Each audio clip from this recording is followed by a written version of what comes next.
Today is the first in a short sermon series over the next 3 weeks where I'm going to be looking at what many people would call Christian basics. But the trouble with Christian basics is everybody assumes everybody knows them, and it means we don't actually talk about them that much.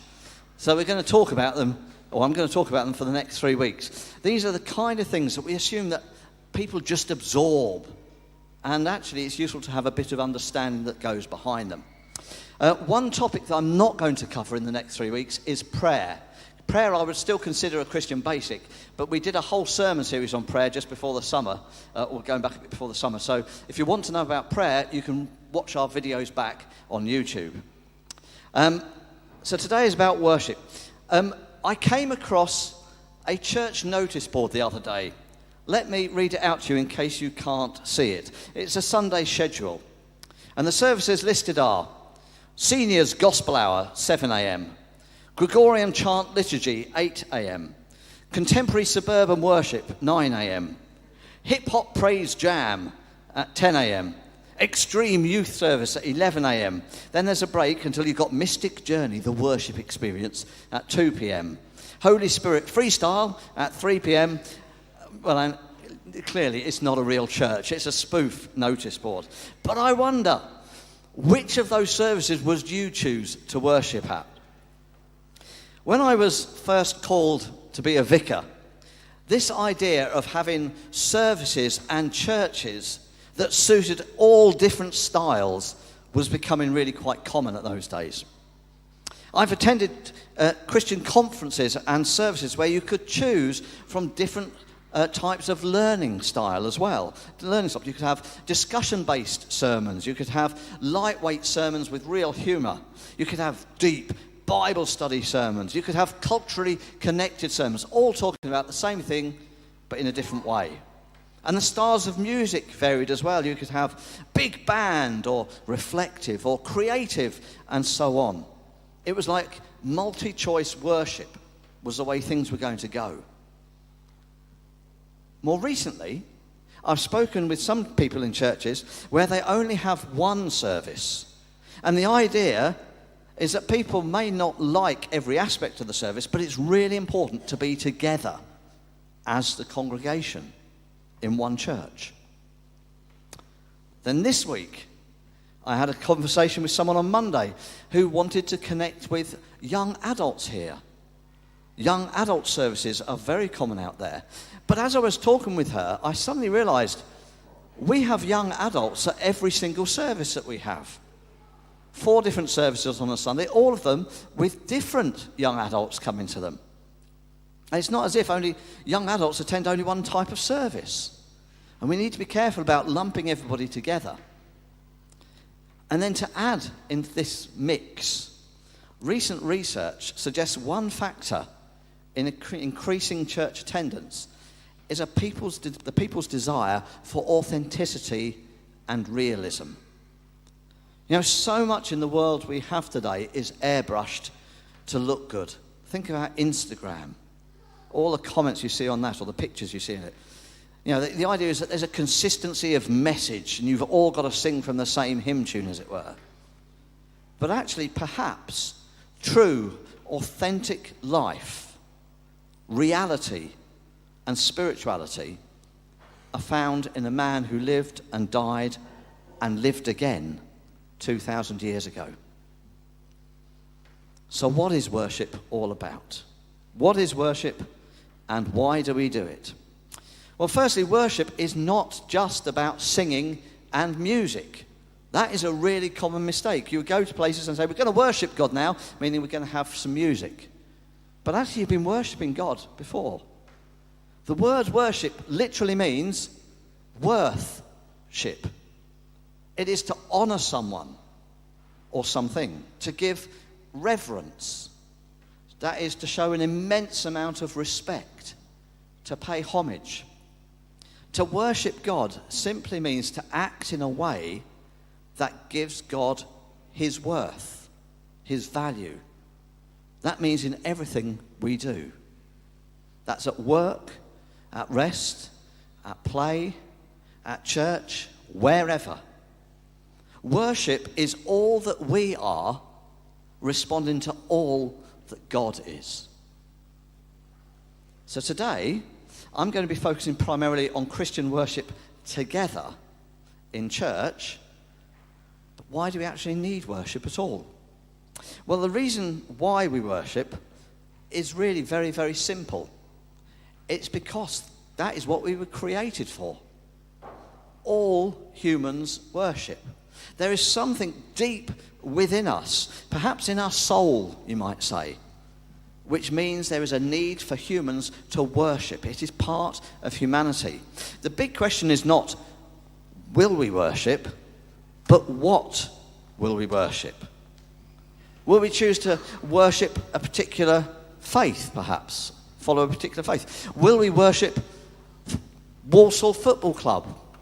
Or will we choose a decent football team like Watford? You know?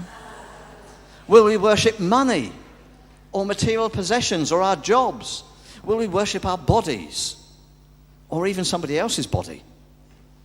Will we worship our experiences or whatever? What will we worship? When we worship God, it's all about recognizing what He has done for us.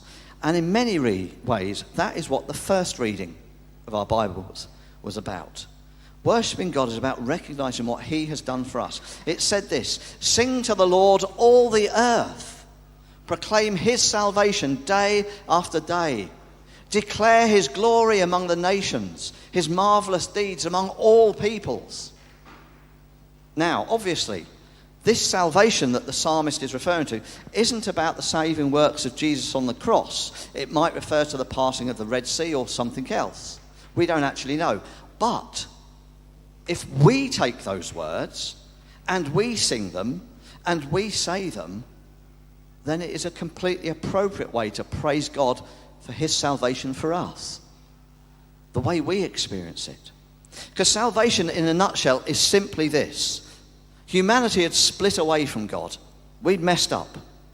But God still wanted us to know Him and have a meaningful relationship with Him. So He sent Jesus to show us a way back to a relationship with God. And when Jesus died on the cross, He took the penalty for all the things that we have ever done or ever will do or ever thought that make that barrier between us and God. And He dealt with them once and for all. And when God raised Jesus from the dead, He showed that it had worked.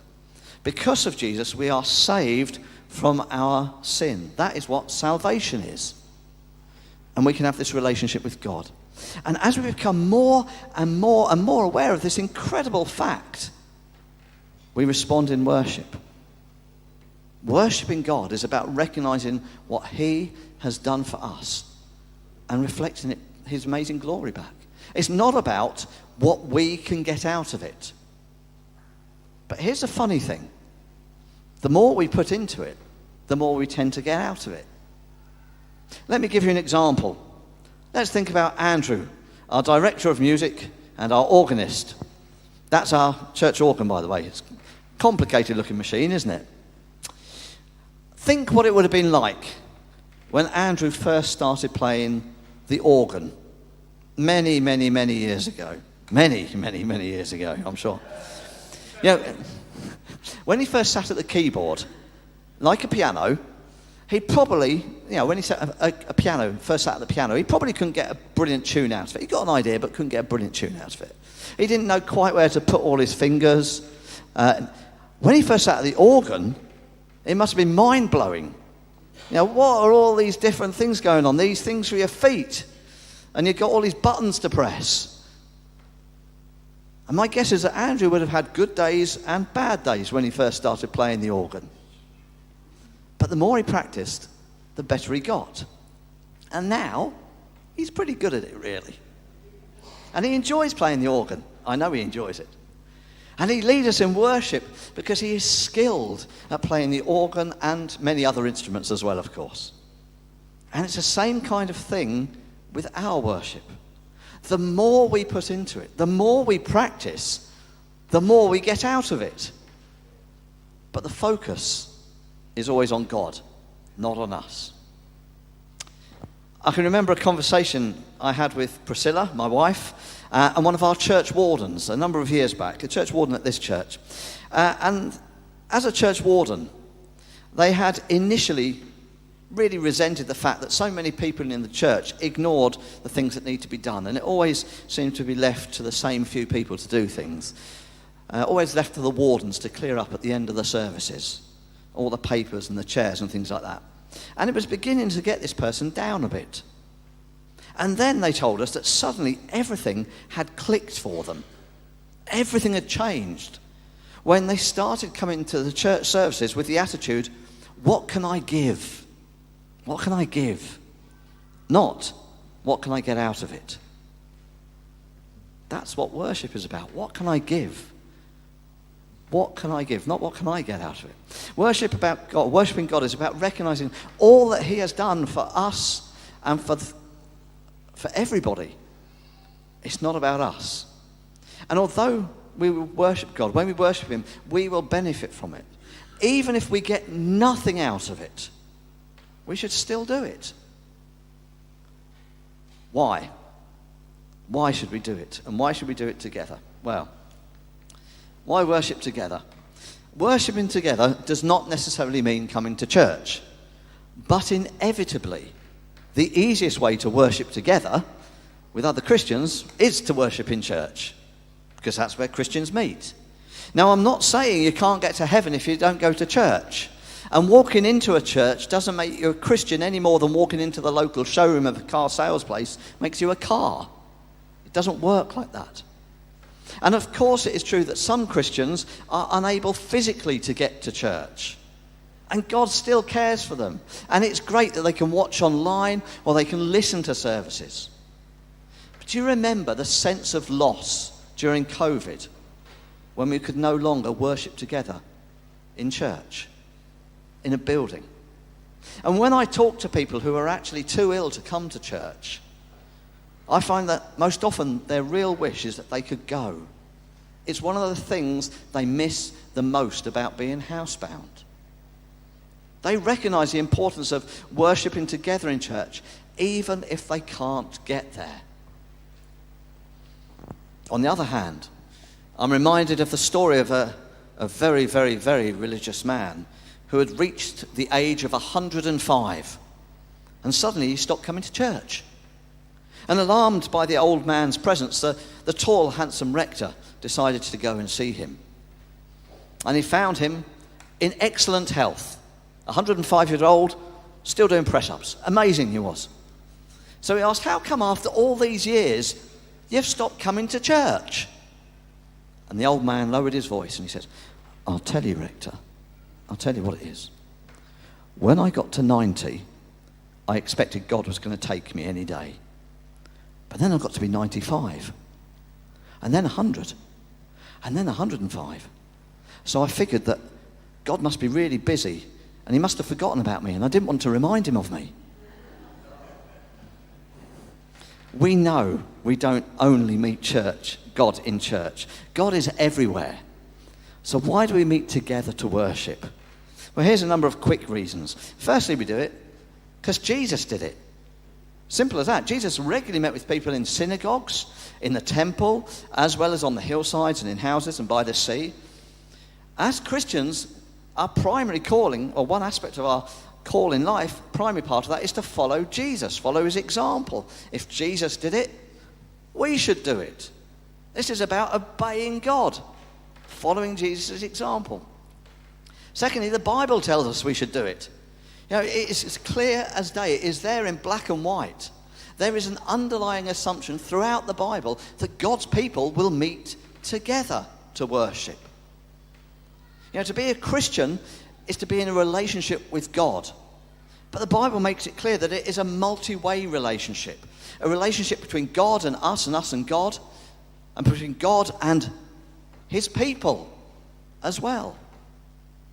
As one person wrote, the New Testament never divides Christians into church members and non-church members. It doesn't do that. All the way through, it assumes that every Christian participates in their local assembly, wherever it is. And the New Testament is full of commands that include the phrase, one another. One another. That means being together. I've talked before about how in the New Testament, when you read it in the Greek, it's a little bit different because they've got 2 words for you. We've only got one. They've got you as in one person, but they've got you as in a group of people. You all, y'all. That's the most common use of the word you in the Bible. When the Bible talks about you, it's talking about y'all. Okay? In Matthew's Gospel, we're told when Christians meet together, there will be a sense of God's presence with them. We're told in the letter of the Hebrews, let us not give up the habit of meeting together as some are doing. So Jesus tells us to do it. The Bible tells us to do it. But there are also more practical reasons. Because let's be honest, life is hard in today's world. Life is hard. And being a Christian today in the world is very hard sometimes. It's possibly harder today than it has been for centuries to be a Christian in this country. And it's like you're trying to go in a different direction to everybody else sometimes. Doesn't matter if you're at work or at school, or if you're out for a drink with your friends. Being a Christian is hard work. It's most definitely not an easy life. And quite often that means we can feel isolated. You might be the only Christian where you work, or in your university, or in your class at school.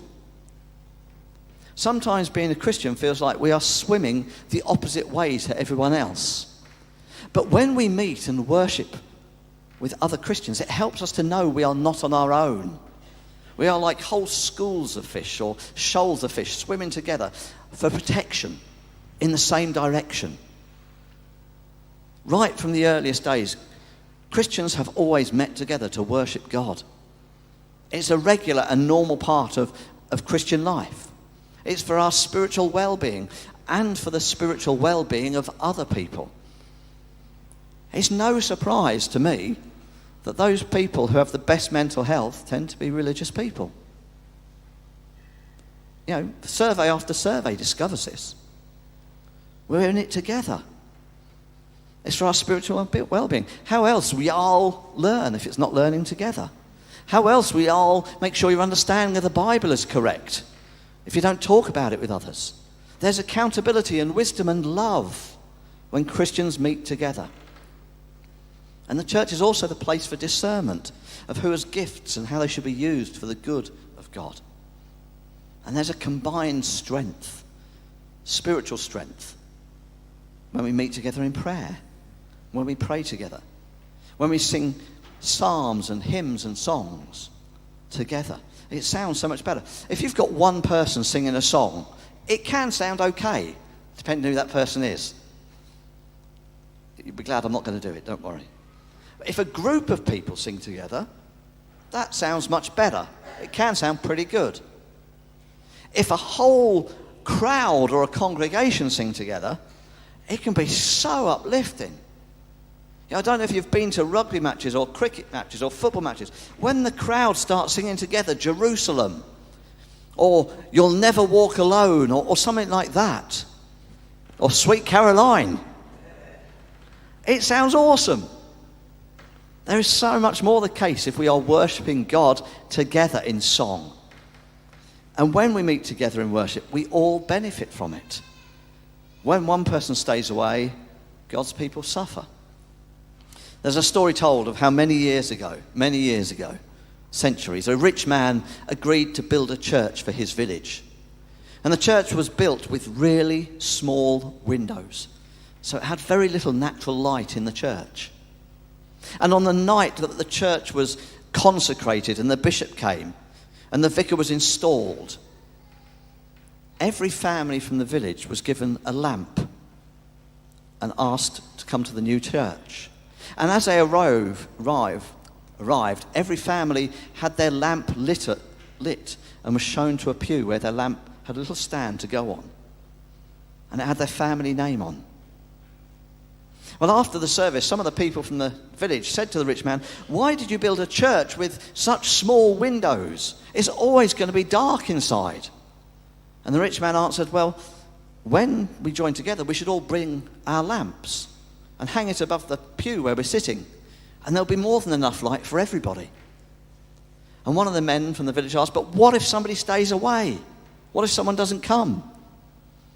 And the rich man then said that that part of the church will be dark. And it's only when we're all in it together that the light of Christ will reach all of the parts of the church. This is about worship. It's about being together. We all benefit when we meet together. When any one person stays away from the church, God's people suffer. So the final question today is, how do we worship together? How do we worship together? Well, firstly, it has to be open. It has to be honest. That was really the key to our gospel reading this morning. But there's no point coming to church and not being honest. It just doesn't work.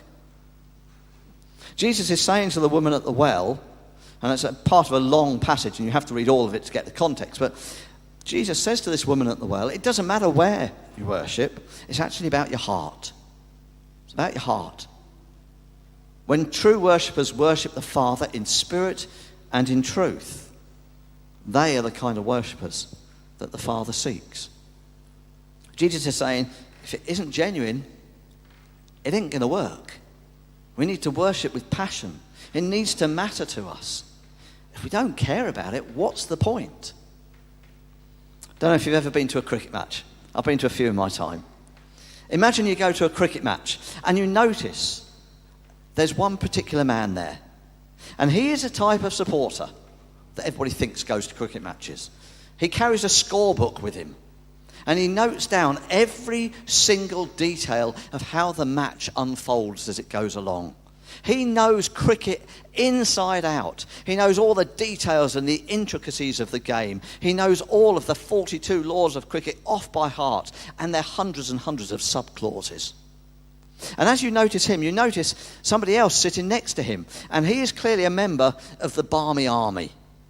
The Barmy Army. He chants, he sings, he swigs beer. He dances, sometimes spilling the beer that he's holding. He waves his arms in the air when there's a 4 or a 6 that's been hit.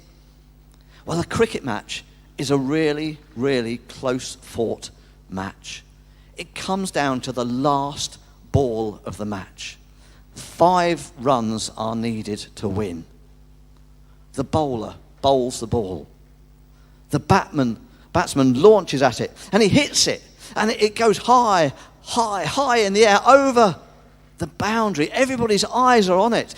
Will it make the boundary? Yes, it's a 6. The Barmy Army man goes absolutely wild. Yeah! Beer flies everywhere. You've seen the pictures of it. The first man, he notes down the facts in his book, and he just smiles. He smiles. So here's my question. Who is the best supporter? Who is the best supporter? Who loves cricket more out of those two people? Well, I hope the answer is obvious. It's both. They both do, just differently. And for example, when we apply that to worship, one way we worship is through praying. Now, for some people, praying might involve hands in the air. For others, it's hands together.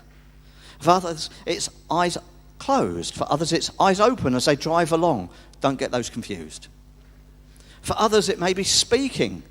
For others, it's speaking in tongues or even singing. For others, it may just involve quiet listening. It doesn't matter how we worship. We're all different. The key thing is we worship. So as I draw to the close, it doesn't matter how we worship. The key thing is the intent of our worship, the integrity of our worship. Do we worship in spirit and in truth? And that also means we need to be sensitive to others when we worship. Sensitive to what we have heard, perhaps in a song or in a Bible reading or a sermon or just having a conversation with someone as they've come in and finding they're going through a really, really tough patch. We need to be sensitive. If you're like me and you're really tall, and you like moving around a lot in worship, just be aware, are you distracting people? Are you getting in their way? You know, perhaps we might be really, really happy and upbeat, but we're standing next to somebody who's in a very different place. Be sensitive to those around you. Similarly, if you're in a really, really grumpy mood, it is amazing how infectious that can be. It's like a dark cloud over the people near you. Be sensitive to one another. We really, really, really may dislike one of those songs that we're singing. But that doesn't mean we don't join in singing or that particular music style. It doesn't matter we don't do that. Every time we worship, we should make an effort. We should give our best. We need to worship with tolerance. Some people struggle to sing in tune. Sorry. Sometimes children will be noisy. Sometimes people's hearing aids might whistle and be really distracting. Sometimes people chatter during the communion part of the service when you want silence. But actually, these things may not be ideal, but in all honesty, we're probably not perfect either. And that brings me to the most important point about worshipping together. We need to worship with love. Love for God, obviously, because of a response to what he's done for us. But also a love for God's people. Love for others. And as I said, the strange thing is the more we worship with others, the more we will be bound together. We need to worship with love. When it comes down to it. Worship is a Christian basic. It's a Christian basic, and we need to worship, and we need to worship together. Amen.